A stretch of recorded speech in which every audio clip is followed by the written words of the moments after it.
este miércoles dijimos, bueno, mañana jueves santo, viernes santo, estamos atravesados por la santidad de la fecha, y qué mejor que ponernos a hablar de religión y revolución. Digo, muchas veces se presentan como campos antagónicos, la religión y la transformación social, y la militancia política. Bueno, esta vez decidimos indagar en los momentos en que se cruzan y trajimos a 3 invitados de lujo. Nos acompaña hoy Luis María Alman Bornes, que es pastor de la comunidad anabautista menonita y miembro del Movimiento Ecuménico por los Derechos Humanos. Hola Luisma, bienvenido. Muchas gracias, Jair, bienvenido. Muchas gracias por la invitación y por sentirme tan bienvenido en esta casa. Hermoso, gracias por estar vos. Sandra Mancilla, que es teóloga feminista y educadora popular, bienvenida. Gracias, Jair. Lindo estar acá. Y por último, Pablo Gordnev, que es secretario general del Llamamiento Judío Argentino. Hola Pablo, ¿cómo estás? Muy bien, muchas gracias. Gracias por la invitación. Bueno, obviamente que la pregunta con la que invitamos a arrancar este segmento es pensar qué pasa con Milei y la religión, ¿no? ¿Cómo ven la realidad ustedes desde sus credos, desde sus miradas, y cómo ven la situación de Milei en relación con la religión? ¿Quién se anima a levantar el guante? ¿Quién rompe el Últimamente hielo? nos compramos todos los números, los judíos, con Milei. Arranca entonces, Pablo, acércate un poco más al micrófono, por favor. ¿Se me escucha bien? Mucho mejor. Sí, bueno, decía que nos compramos todos los números con él. Bueno, recién contaba... Me gustaría aclarar algunas cosas, ¿no? Porque Dale. lo que se dice es que hay...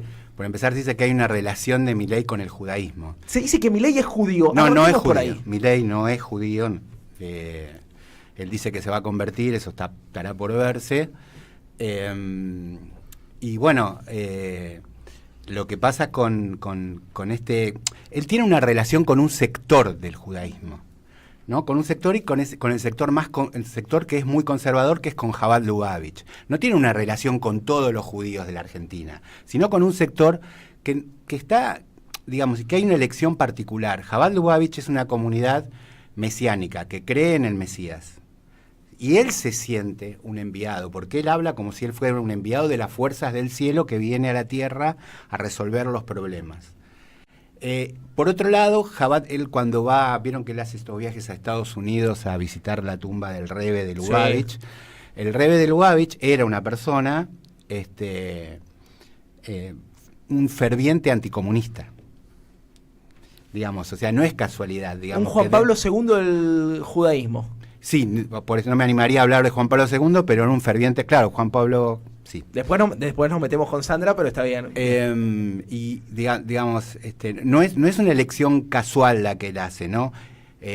Como su elección geopolítica. Su elección geopolítica es Estados Unidos e Israel, ¿no? Pero tiene que ver también su elección también tiene que ver con quién gobierna Estados Unidos y qué tipo de gobierno hay en Israel en este momento.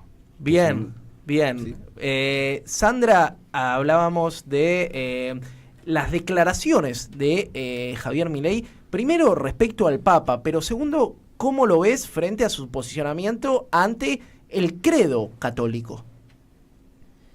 Cuando él asumió, nosotros ya veníamos trabajando a nivel regional, ¿no? El tema de los fundamentalismos, ¿no?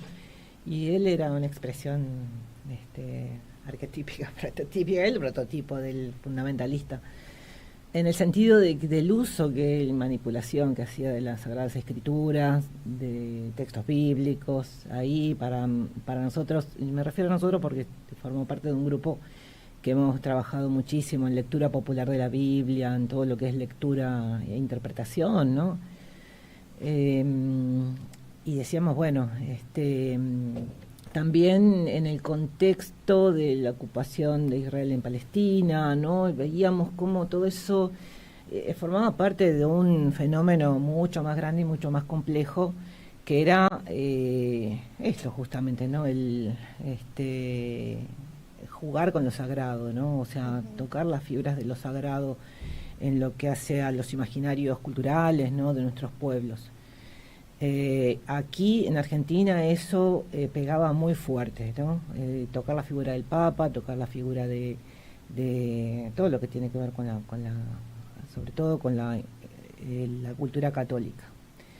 Sí, salimos a reaccionar, escribimos, armábamos todo el tiempo debates y bueno, eso nos obligó también a ir como arrimando, ¿no? Desde diferentes espacios una narratividad alternativa sería, ¿no? Como decir, ¿cómo interpretamos esto, ¿no? ¿Es apocalipsis? ¿Esto es ataque nada más? ¿O se viene algo más? Y ya con el tiempo, al año y medio que llevamos, vimos que él un poco retrocedió, un poco se ubicó con algunas cosas, pero cada tanto es como sones abruptos, ¿no? Que tiene. Bueno, creo que son armas también, ¿no? Que tiene en su andamiaje pseudo ideológico, porque tampoco arraigan nada, ¿no? Pero es uno de los instrumentos que usó, ¿no? Para entrar. Sin duda, Luisma hablaba de mesianismo en su posición, en la idea incluso de traer soluciones mesiánicas a los problemas del pueblo argentino. Hablaban también de una visión apocalíptica del mundo, que me parece que también, lo que en algún momento las militancias políticas construyeron como un futuro venturoso, esta es la oposición, es un futuro de apocalipsis. ¿Cómo lo lees vos al gobierno de Javier Milei y su vínculo con la discursividad religiosa? Bueno, como decía Sandra, esto lo veíamos venir. La experiencia más cercana que tuvimos antes de Milei en la región fue Bolsonaro, ¿no? Esa alianza estratégica de la derecha política con un sector conservador o ultraconservador, en este caso de el cristianismo, digamos, ¿no? Y Milei es el ABC de todo eso. Obviamente que decimos que está en disputa el campo de la fe. ¿Cuál es la fe que se expresa en el pueblo? Es la fe de un Milei y sus séquitos, digamos, ¿no? Porque atrás de Milei está el Opus Dei, atrás de Milei están los sectores fundamentalistas evangélicos, ¿no? Que algunos ya tienen hasta de alguna manera bancas en diputados, ¿no? Toda esta arremetida de los intentos de políticas de antiderecho, de alguna manera algunas ya las ha ejecutado, o sea, la eliminación del Ministerio de la Mujer, lisa y llanamente, es uno de los objetivos que tiene esta ultraderecha religiosa, ¿no? De ir en contra de todas las conquistas, digamos, que como pueblo hemos construido, ¿no? Y ahí es donde se juega un poco la otra parte, ¿no? Esa fe de los profetas, si tomamos el Antiguo Testamento, esa fe del carpintero de Nazaret, ¿no? Que justamente en esta fecha tan simbólica, ¿no? Tan especial, tenemos que resignificar, ¿no? Ese carpintero que se enfrentó al templo, ¿no? A la burocracia del templo, se enfrentó al imperio, que hizo una opción preferencial, como dicen mis hermanos y hermanas católicas, por los pobres, por los más vulnerados, ¿no? Que dio dignidad a todos aquellos que no tenían dignidad en ese tiempo. Bueno, hoy cómo desde nuestra fe como cristianos y cristianas reivindicamos eso, ¿no? Frente justamente a este marco político, ideológico, económico, ¿no? El programa pasado fueron el sindicalismo, bueno, o sea, el odio que este hombre expresa frente al movimiento obrero organizado es terrible, es terrible. Los casi 40.000, más de 40.000 trabajadores y trabajadoras del Estado que hoy están siendo despedidos, han sido despedidos, ¿no? Y lo que significa todos los programas del Estado que hoy la población, ¿no? El hombre y la mujer de a pie no tiene acceso a muchísimos programas que se han cerrado, se han vaciado. O sea, es catastrófico, es apocalíptico. Entonces ahí es donde tenemos que construir todos juntos, todos juntas, ¿no? Digo, más allá de nuestras diferencias lógicas, decía Agustín Tosco, ¿no? Más allá de nuestras diferencias lógicas, construir la unidad más amplia, ¿no? Y ahí el campo de la fe que sigue los parámetros, el mensaje de los profetas, el mensaje del carpintero de Nazaret, estar juntos, ¿no?, con los sindicatos, el movimiento de las organizaciones sociales y aquellos partidos políticos que tienen una clara convicción, ¿no?, humanista, una clara convicción de que la solidaridad, el amor y la construcción con ternura y compasión es necesaria para este tiempo. En estos tiempos estamos vivenciando que justamente las religiones populares o aquellos sectores de las religiones populares están haciéndole frente a Milei. Un poco la pregunta para todos. ¿Cómo han visto, después de que gane Milei, si han visto en sus entornos de comunidades religiosas también un mayor acercamiento a la fe como instrumento, ¿no? Entendiendo que hay una estructura política que evidentemente no está respondiendo a una oposición, y de pronto la religiosidad se convirtió en una cierta oposición política ante la crueldad y que propone Milei, ¿no?, el humanismo como frente. Por ahí que me puedan contestar, ¿qué vieron en sus comunidades? Yo creo que hay, me parece que hay, lo que yo veo es una disputa por el sentido, ¿no?, de las palabras. Milei habla de la libertad, no es la libertad de Pesaj de la que hablamos en el judaísmo. La libertad de Pesaj es liberarse del faraón. Milei me parece que trabaja para los faraones, claramente, ¿no? Entonces yo creo que hay una disputa por el sentido, porque él le da él llena de sentido la libertad. La libertad es esa libertad de la que podés ser vos, cada uno haga cualquier cosa, pero yo no me preocupo por el prójimo. Eso es la libertad que entiende Milei. Y él reinterpreta la libertad, o sea, yo les contaba antes esto que él hizo en el día de ayer con una matzá, donde él le imprime "Viva la libertad, carajo". La matzá, explico para quien no sabe, Sí. es el pan tradicional. El pan tradicional que se come en levadura. Pesaj, que no tiene levadura. Exactamente. Y él le imprime "Viva la libertad, carajo", su libertad, ¿no? Entonces yo creo que hay una disputa por el sentido de las palabras. Yo creo que hay que darla fuertemente. La libertad no es esto que él quiere, imponernos, Yo creo que primero hay esto, ¿no? Digamos, una disputa por el sentido. ¿Sandra? Sí. Estaba tratando de sintetizar, ¿no?, tantos testimonios que hay de personas que, bueno, cada vez caen más y caen en muchas veces, bueno, en las comunidades, ¿no?, que sostienen ese entretejido con todas las dificultades que eso supone, ¿no? Si uno recorre el conurbano, no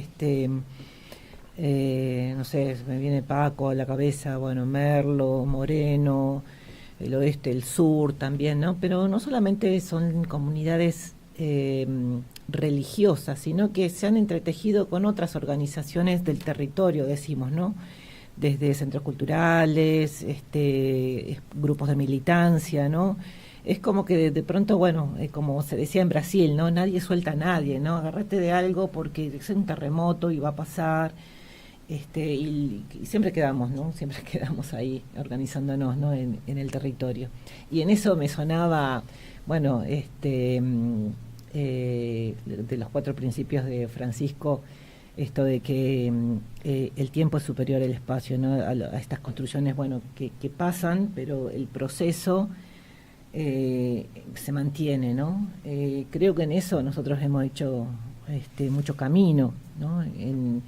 Ya sea desde mantener la memoria, mantener la comunicación, la presencia, ¿no? En tantas periferias que están sufriendo el embate de todo lo que decía Juanma, ¿no? Querido Luisma.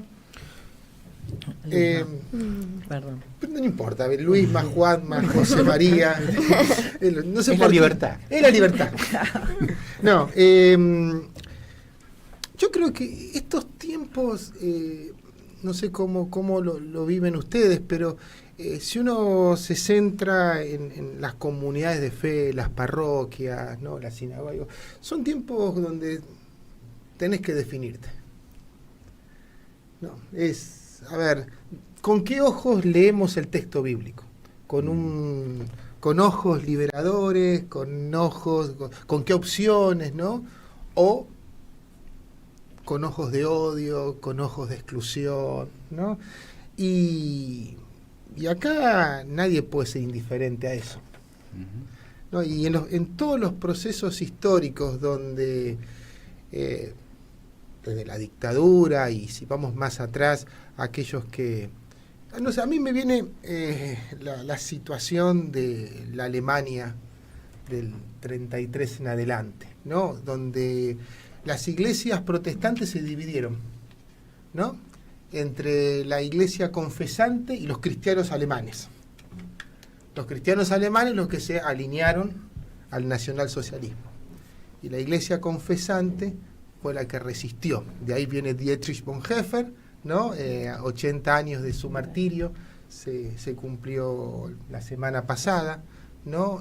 Martin Niemöller, que es el que dice el famoso poema "Un día vinieron por los comunistas", que se lo asignan a Bertolt Brecht, claro, pero no es de exactamente, Bertolt. es un pastor luterano fundador de lo que fue, lo que es hoy el Consejo Mundial de Iglesias, ¿no? Entonces digo, en este tiempo también, ¿no? En este tiempo es decir, bueno, ¿por dónde estamos? Mi parroquia, mi comunidad, digo, ¿qué rol voy a cumplir? ¿Qué rol voy a cumplir? Y lo que estamos haciendo algunos es decir, bueno, primero tenemos que generar el mayor marco de unidad, ¿no? Y ahí hemos armado el año pasado, ante la primera experiencia represiva que anticipó la entrada de Milei, que fue lo que pasó en Jujuy. Para nosotros, Morales, fue, miren, por acá vamos a ir, ¿no? Y ahí se armó la mesa ecuménica, donde está el CERPAG, los curas opción por los pobres, el movimiento ecuménico por los derechos humanos, la pastoral social evangélica, bueno, varias organizaciones. Armamos la mesa ecuménica. Y una de las acciones, más allá de acompañar al Malón, que se instaló varios meses aquí en la ciudad de Buenos Aires, hicimos desde octubre a diciembre del año pasado un acto sistemático todos los martes de esos meses frente al ex Ministerio de Desarrollo Social, ahora Ministerio de Capital Inhumano, ¿no?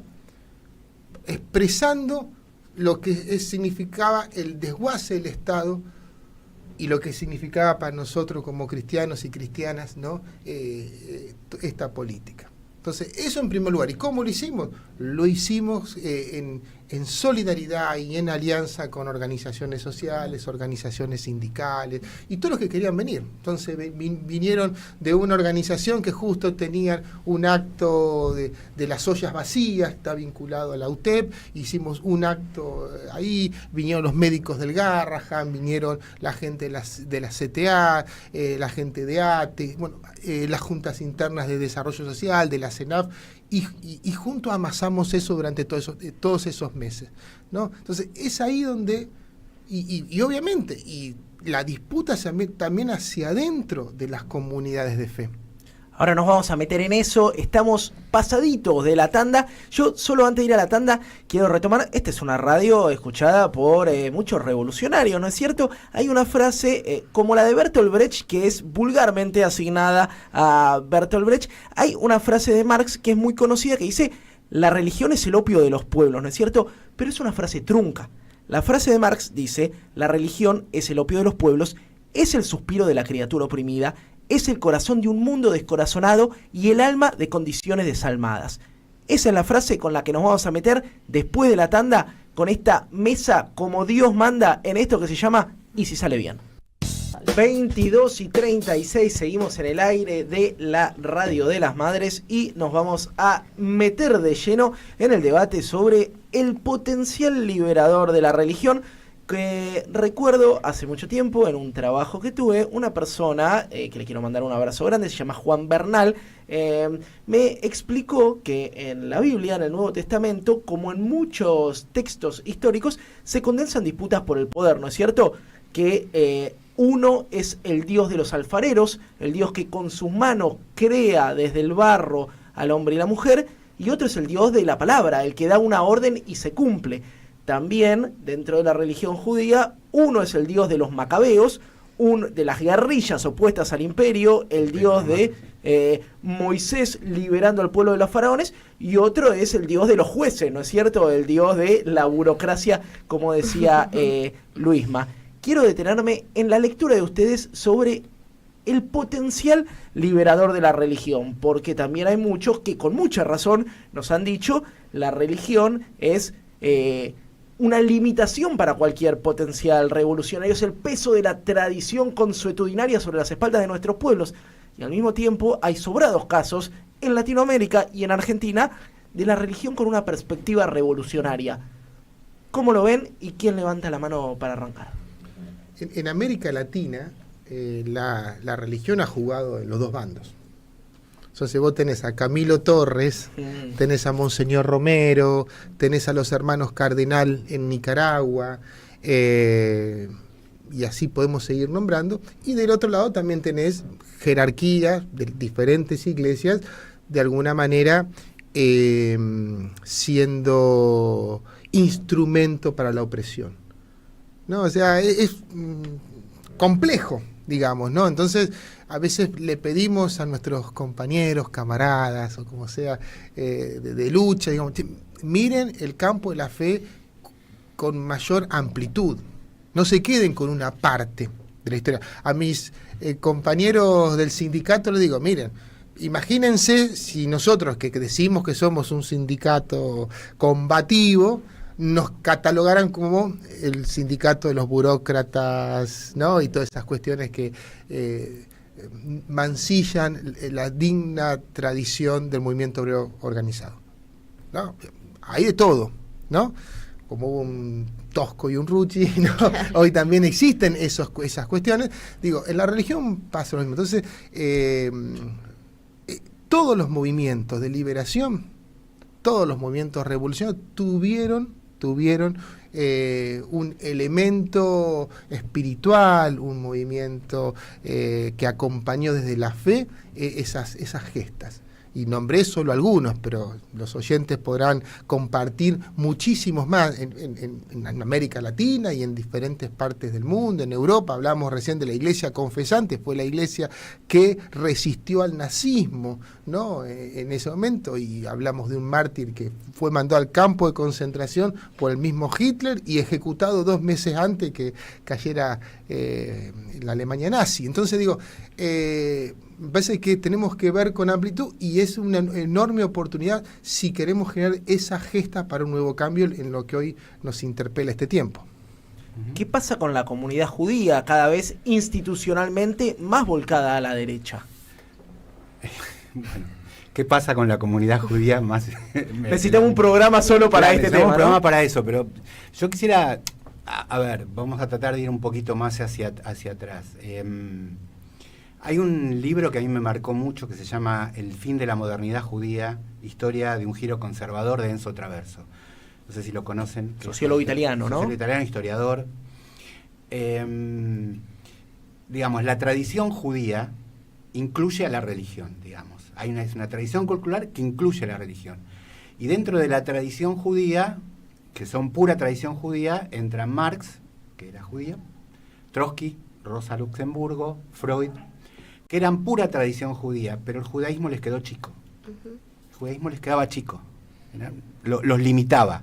Entonces ellos traspasaron los límites de lo que sería la tradición judía para ir hacia algo, digamos, porque muchos de ellos, por ejemplo Marx y Trotsky, no hablan mucho de su judaísmo, ¿no? Aunque a Trotsky lo que le termina pasando es que cuando lo van a matar, Stalin usa el argumento de que él era judío. Sí, y Marx escribe la cuestión judía. Claro, exactamente. Y hay, digamos, viniendo a la Argentina, hay una tradición judía ligada a los movimientos nacionales, populares y revolucionarios. Por ejemplo, doy un ejemplo. Hay un diario anarquista que se llama La Protesta, que sale hasta hoy. Ese diario tenía una página en yiddish al principio. Que estaba el diario en castellano y tenía una página en yiddish. Los judíos fundaron sindicatos, fundaron partidos políticos en la Argentina. participaron de la Semana Trágica, muchas veces se los recuerda como víctimas del pogrón, pero también estaban marchando codo a codo como obreros en la Semana Trágica. Por algo salían a la casa del ruso, ¿no? La Liga Exactamente. Patriótica. Entonces yo digo, muchas veces, porque también durante lo que fue el Holocausto, Hitler, además de una cuestión racial, de odio racial, también Hitler pensaba que eliminando a los judíos eliminaba también el marxismo. Eso Hitler lo pensaba también. Entonces, digamos, en todos los procesos revolucionarios, incluso en el proceso revolucionario de octubre del 17, los judíos estaban presentes. El giro a la derecha de la comunidad judía argentina requeriría, como vos decís, un programa, pero tiene que ver con un montón de situaciones que se fueron dando, que tiene que ver con lo que sucedió con los atentados, claro, y con el giro a la derecha que sucedió en Israel, digamos, ¿no? Porque una cosa era que existan Pérez y Rabin y otra cosa es Netanyahu. Totalmente. Ya nos vamos a detener con el tema, digamos, con el tema y uno no, si bien uno tiene que, si me permitís, sí, digamos, una cuestión, ¿no? Porque a veces se confunde el término judío, el término sionista y el término israelí. Venga esa aclaración. Y sería bueno la aclaración, ¿no? Israelí es todo aquel que nace en Israel. No todos los israelíes son judíos. El 25% de los israelíes no es judío. El sionista es aquel que tiene la ideología sionista, que es que todos los judíos tengan un estado en el que poder ir a vivir. Pero sionistas, no todos los judíos son sionistas. Ni todos los sionistas son judíos. Y hay evangélicos que son sionistas, por ejemplo. Y además, el sionismo va desde la izquierda, desde aquellos que querían fundar la patria socialista en Israel. Los kibutz. Claro, aquellos que querían fundar la patria socialista, hasta aquellos que piensan que Israel no va a existir hasta que no venga el Mesías. Y los judíos son aquellos que se asumen su identidad como judíos, ¿sí? Entonces es bueno porque se hace como a veces toda una ensalada con todos estos términos, ¿no? Y vale la aclaración y poder contar un poquito, ¿no? Ahora, después, la cuestión del giro conservador, necesitaríamos un programa. Después nos metemos del 73 para acá, lo que fue el proyecto sionista original, que tenía algunos condimentos, si querés, redistributivos o de trabajo de la tierra. Básicamente, en los kibutz empezó un giro drástico hacia la derecha, a tono con cambios geopolíticos también, ¿no? Ahora nos detenemos, pero quiero cerrar con Sandra y el potencial liberador de la religión. Sí. A mí me hace ruido la palabra religión para referirnos a las experiencias nuestras, ¿no? Porque religión es un concepto más que viene de la filosofía, pero en el sentido de la tradición cristiana, suena a que religión tira más al doctrinario, al ideológico, ¿no? Al plano teórico, cuando en realidad para la esencia del cristianismo, digamos, no es la praxis lo que construye la comunidad, ¿no? Es la ética, si querés, ¿no? La forma de vida, el estilo de vida. Entonces ahí, por eso tomo distancia de la palabra religión. Y bueno, en América Latina eso es muy visible, ¿no? Las comunidades eclesiales de base, bueno, lo que estábamos hablando, ¿no? La iglesia popular, esa expresión popular, digamos, ¿no? De la fe, que es ahí donde también surge la teología de la liberación, la teología del pueblo, ¿no? En ese sujeto que bueno, vos decías movimiento, ¿no? Creyente, es más cercano a eso que como religión, digamos, ¿no? La experiencia cristiana. Y ahí hay, bueno, es un laboratorio permanente de construcción y de intentos de una salvación que es una experiencia colectiva, nunca individual. Y ahí entra en debate también, bueno, todo lo que es el concepto de pueblo, ¿no? De cómo lo entendemos, cómo lo entiende Francisco incluso, ¿no? Cuando habla de esto, de la teología del pueblo, mucho antes de ser Francisco, ¿no? Hay una tradición aquí más rioplatense, ¿no? De esta construcción. Para entender a qué se refiere esto de la fe en acción, ¿no? Vos decías, bueno, de del potencial liberador de la religión. Si querés, ahí puede ser que del hagan lío de Francisco. Hagan lío, sí. Esto de la unidad, ¿no? O sea, por encima del, o sea, el todo, por encima de la parte, ¿no? La unidad por encima del conflicto, de los conflictos. Esos, bueno, cuatro principios que me parece que él justamente como que sistematiza para poder hablar de esto, que es un tema muy complejo, porque en cada comunidad después toma énfasis o se plasma de diferentes modos, ¿no? Según el lugar, el entramado, digamos, donde la comunidad tiene que tomar una forma, ¿no? Y entonces es difícil de homogeneizar todo eso, porque por eso es también heterogéneo, ¿no? Yo creo que es difícil hablar en nombre de la Iglesia Católica en este caso, ¿no? Porque recién tiramos algunos nombres y nada que ver, parecen de diferentes planetas, ¿no? Algunos católicos que aparecen por ahí. Claro, sí, uno piensa por un lado en la iglesia al lado del franquismo y al mismo tiempo piensa, no sé, nombraba a Luisma un montón, pero también pienso el movimiento antirracista en Estados Unidos, embanderado atrás de Martin Luther King, el rol de Malcolm X, el padre Mujica, viejo, digo, y las organizaciones revolucionarias en Argentina, no los nombraste vos, Pablo, pero pienso en Juan Gelman, pienso en Raimundo Gleiser, cuyos padres fueron fundadores del Teatro Yiddish de Buenos Aires. Pero seguimos acá en la mesa. Mandanos, si te gusta este programa, llegan muchos mensajes, 11 3200 0530, porque nos encanta leer tu opinión y después te vamos a leer. Déjame recomendarte que el año pasado hicimos en diciembre Argentinos, Judíos, Peronistas y Revolucionarios, un contenido que hicimos justamente reivindicando lo que decía, lo que se estaba diciendo un poco acá, que también está bueno traerlo, sobre todo para disputar estos sentidos que Milei viene a poner a inmolarse o a autoproclamarse como judío.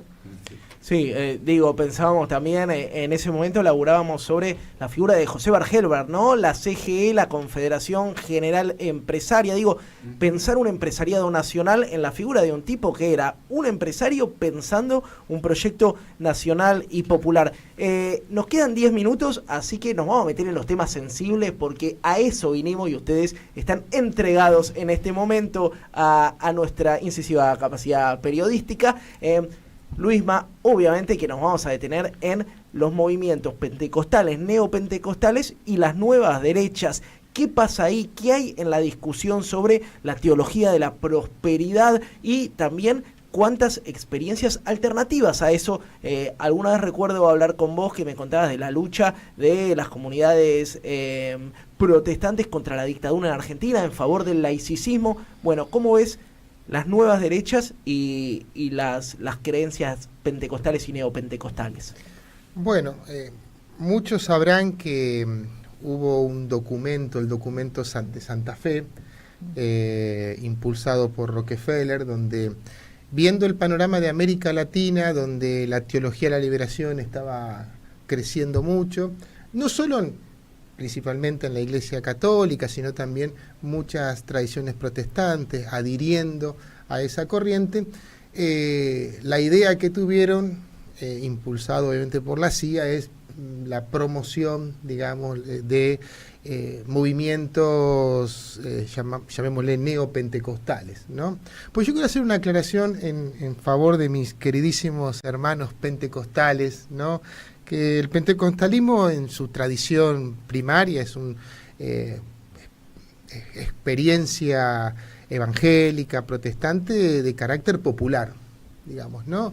¿La reforma está diciendo Martín Lutero? No, es mucho más reciente, surge justamente entre las comunidades negras de Estados Unidos, con mucha fuerza, y fue un movimiento realmente muy popular, donde plantea cuestiones de reivindicación social muy interesantes. No soy experto en pentecostalismo, pero ellos se han visto muy afectados porque aparece esta corriente que le llamamos neopentecostal, que es todo lo contrario, digamos, ¿no? Todo lo contrario. y que bueno, ha tenido un enorme crecimiento en toda América Latina, con lo complejo en estas cuestiones que empezaron a tener vocación política. Por eso vemos en las últimas elecciones como algunos de ellos, ¿no?, ocupan banca en la Cámara de Diputados, ¿no? Esto ya se vio en Perú, se vio en Guatemala, en Centroamérica. Bueno, a ver, el famoso y triste dictador Ríos Montt tuvo enorme apoyo de estos movimientos, genocidas si los hay, ¿no?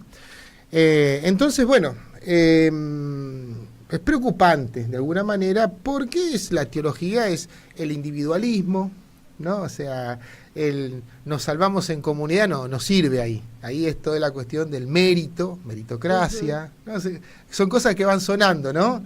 Y que son parte del programa de La Libertad Avanza, son parte del programa del PRO, principalmente.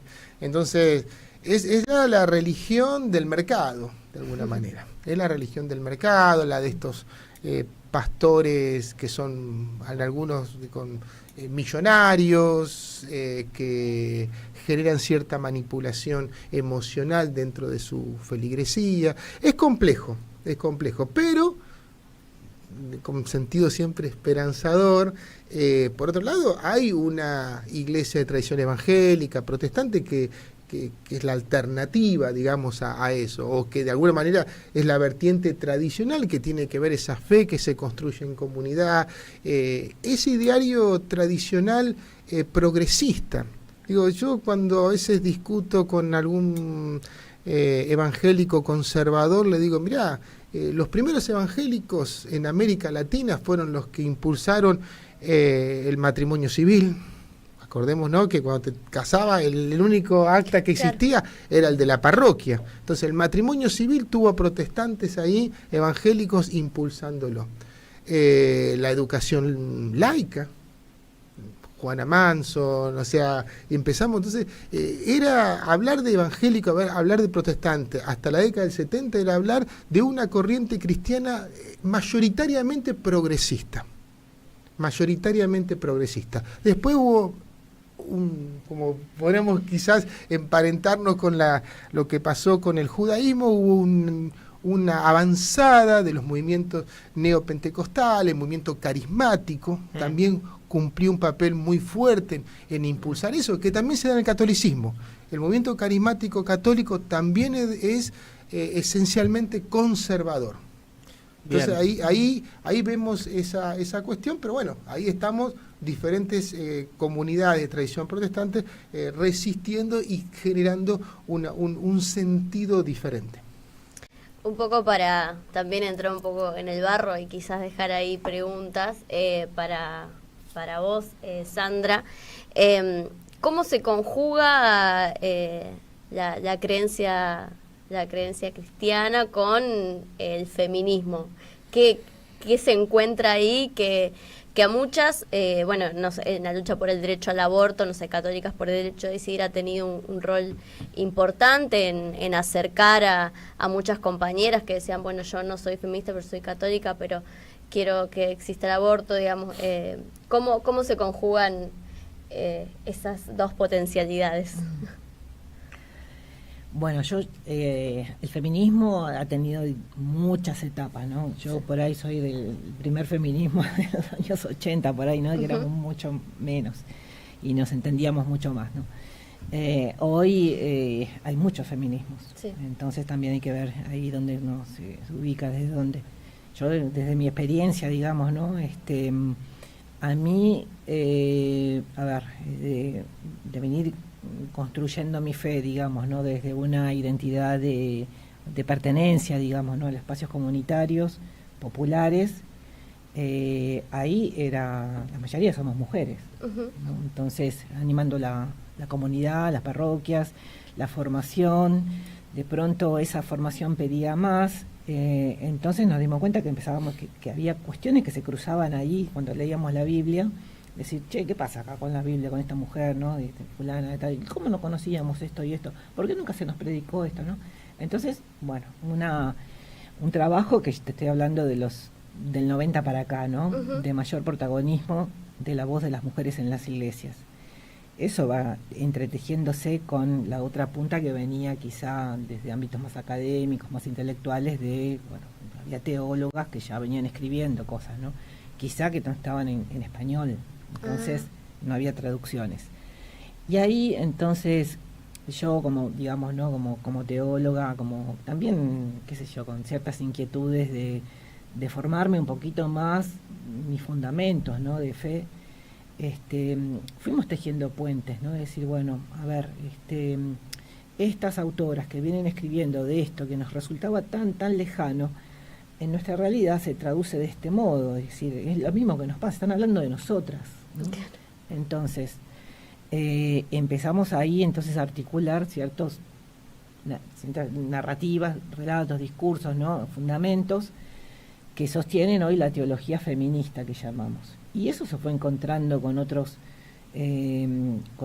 sectores sociales, ¿no? De mujeres que también venían hablando de la dignidad, de católicas por el derecho a decidir, por ejemplo, ¿no? De temas como que nos atraviesan a las mujeres, como el tema de la maternidad, tomo el espacio doméstico, lo público y lo privado. Entonces ahí nos fuimos encontrando y entretejiendo, ¿no? Ahí se cayeron un poco las divisiones. Ujú. Entonces hay muchas feministas que vienen a nuestros espacios de espiritualidad, si querés, ¿no? De donde trabajamos la mística, de los sentidos y esto que tiene que ver con también lo simbólico, ¿no? De nuestras luchas. Y también, digamos, ¿no? Desde los espacios de fe, darle sentido a ese sentido social que tiene, ¿no? Nuestro trabajo colectivo. Entonces ahí no hay dificultades, ¿no? En esto, por ejemplo, y digamos, más desde lo católico, ¿no? Lo cual hay también diferencias, ¿no? Hacia adentro, porque hoy hablábamos también en el debate por el aborto, libre, seguro y restricto, hubo muchas disonancias, ¿no? Claro. Es decir, bueno, sectores Entonces, bueno, también existió la libertad de decir, bueno, a ver, ¿qué está en juego? Está en juego la vida de las mujeres, está en juego la salud de las mujeres, y tenemos instrumentos como, por ejemplo, bueno, cosas que el magisterio mismo de la Iglesia ya había escrito hacia el Concilio Vaticano II, de la libertad de conciencia. Claro. Entonces, el último, si querés, tribunal donde Dios nos juzga es nuestra propia conciencia, no es, ya no existe, digamos, ¿no? La Inquisición. Ahí, Claro.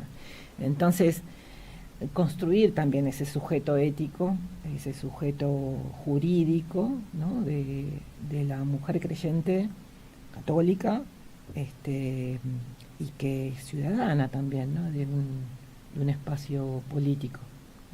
11 de la noche clavada, el tiempo en la radio es tirano, diría alguien que trabaja en radio, pero no me quiero ir, Pablo, sin preguntarte muy breve, ¿qué sentís cuando ves lo que pasa entre el Estado de Israel y Palestina? Digo, como dirigente. Una tristeza enorme, no es el Estado de Israel. Digamos, hay una relación muy fuerte entre los judíos argentinos, no es cualquier país Israel, digamos, ¿no? Ujú.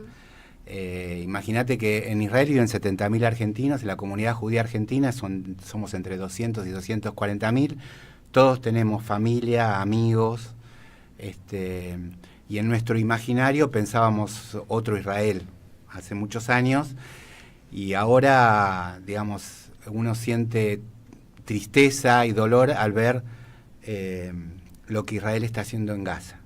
O sea, uno no puede, digamos, uno que pensó, que militó desde donde pudo, digamos, desde la distancia, porque tampoco se puede hacer mucho, pero desde la distancia por dos estados para dos pueblos, conviviendo en paz, con fronteras seguras para los dos. Uno, si bien nuestra organización condenó el ataque del 7 de octubre del Hamás, porque un ataque cruento contra población civil, la respuesta israelí es absolutamente condenable. incluso incluso no han vuelto todavía los rehenes. No hay la sensación que muchos tenemos es que los rehenes no son prioridad, sino que la prioridad es otra, porque los rehenes ya tendrían, de otra manera, todos los rehenes ya tendrían que estar en Israel, y lo que quisiéramos es que esto termine rápidamente, pero lo hecho, lamentablemente, hecho está. Lo que uno piensa es que estos dirigentes que tiene hoy Israel, esta dirigencia que tiene, debe ser juzgada, y esto tendría que dar paso a otra dirigencia que haga otro Israel diferente, otro Estado diferente, conviviendo en paz con sus vecinos, reconociendo un Estado palestino, sus vecinos tanto en Cisjordania como reconstruir Gaza, pero los judíos no podemos, aquellos que seguimos la tradición judía, no podemos sino vivirlo con un dolor enorme. 2302, muchas gracias a nuestros invitados en piso, espero que hayamos estado a la altura, nos vendimos como un programa de culto, así que de ahí para abajo cualquier cosa. Quiero agradecerle muy profundamente a Luis María Alman Bornes, pastor de la comunidad anabautista menonita, miembro del Movimiento Ecuménico por los Derechos Humanos, a Sandra Mancilla, teóloga feminista y educadora popular, y al señor Pablo Gorodnev, secretario general del Llamamiento Judío Argentino, y por supuesto que las puertas de esta radio están abiertas. Quédate ahí que cuando volvemos tenemos falopita de redes, poesía y inteligencia artificial, pum, estallan las cabezas, y un poco de cine con temática religiosa. Esto es Y si sale bien, el programa del Grito del Sur en la radio de las Madres.